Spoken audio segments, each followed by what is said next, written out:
छत्तीसगढ़ में साय सरकार को सत्ता संभाले अभी 1 साल भी नहीं हुआ, लेकिन चुनौतियां लगातार बढ़ती जा रही हैं। राजधानी रायपुर में आज सरकार के खिलाफ 2 बड़े प्रदर्शन हुए। कहीं डीएड अभ्यर्थियों ने मोर्चा खोल दिया तो कहीं धान खरीदी केंद्रों के कंप्यूटर ऑपरेटर भी सड़कों पर उतर आए। आखिर इसकी क्या वजह रही और क्या थी प्रदर्शनकारियों की मांगे, बताते हैं आपको इस रिपोर्ट के जरिए।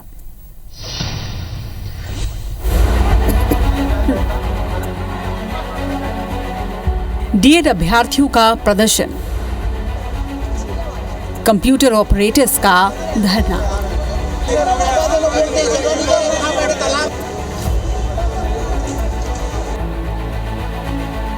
राजधानी रायपुर में विरोध प्रदर्शन की ये 2 तस्वीरें हैं। एक तरफ हैं डीएड के अभ्यर्थी जो सुप्रीम कोर्ट और हाई कोर्ट के आदेश का पालन करने की सरकार से मांग कर रहे हैं, तो दूसरी तस्वीर में धान खरीदी केंद्रों के कंप्यूटर ऑपरेटर जो 27% वेतन बढ़ाने की मांग पर अड़े हैं।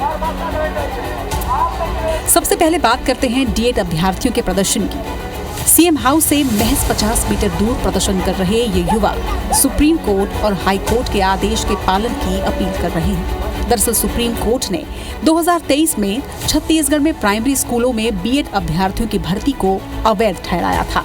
नियम के मुताबिक इन पदों पर डीएड वालों की भर्ती की बात कही थी। डीएड डिग्रीधारी इसी की मांग को लेकर अब प्रदर्शन कर रहे हैं।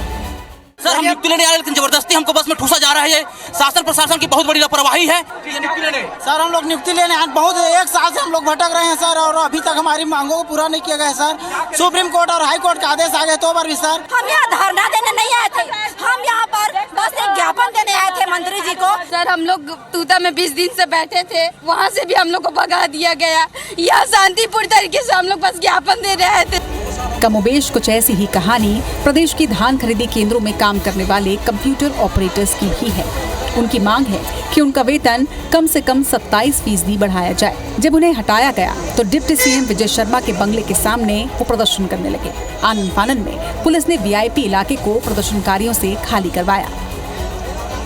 पिछले 35 दिनों से यहाँ धरना स्थल तूता में बैठे थे और वहाँ से मजबूरन आचार संहिता का बहाना लेके हम लोग को भगा दी, इसलिए हम लोग मजबूरी में यहाँ मुख्यमंत्री निवास का घेराव करने के लिए पहुँचे हैं। हम लोग पिछले 17 साल से कार्यरत, लेकिन हम लोग को अभी तक विभाग तय नहीं हुआ है। मजबूरन हम लोग को मुख्यमंत्री का निवास घेरने के लिए मजबूरी में ये सब कदम उठाना पड़ा है। राजधानी में हुए इन प्रदर्शनों को लेकर अब कांग्रेस बीजेपी सरकार पर हमलावर हो गई है।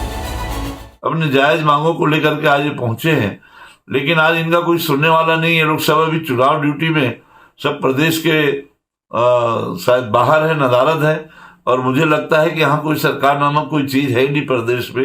बहुत चिंताजनक स्थिति है पूरी तरह से।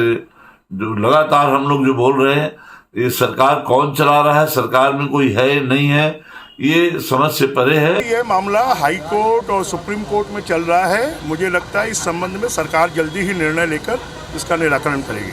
लोकतंत्र है, लोकतंत्र में सबको अधिकार है अपनी बातों को रखने का, परंतु मर्यादा में रहकर अपनी बातें रखें। धान खरीदी सीजन में सरकार के सामने ये दोहरी चुनौती है। एक तरफ खरीदी केंद्र के कंप्यूटर ऑपरेटर्स हैं जिनका धान खरीदी शुरू होने के पहले गुस्सा शांत करना बेहद जरूरी है, तो दूसरी तरफ डीएड डिग्रीधारियों की मांगों पर भी विचार करना है।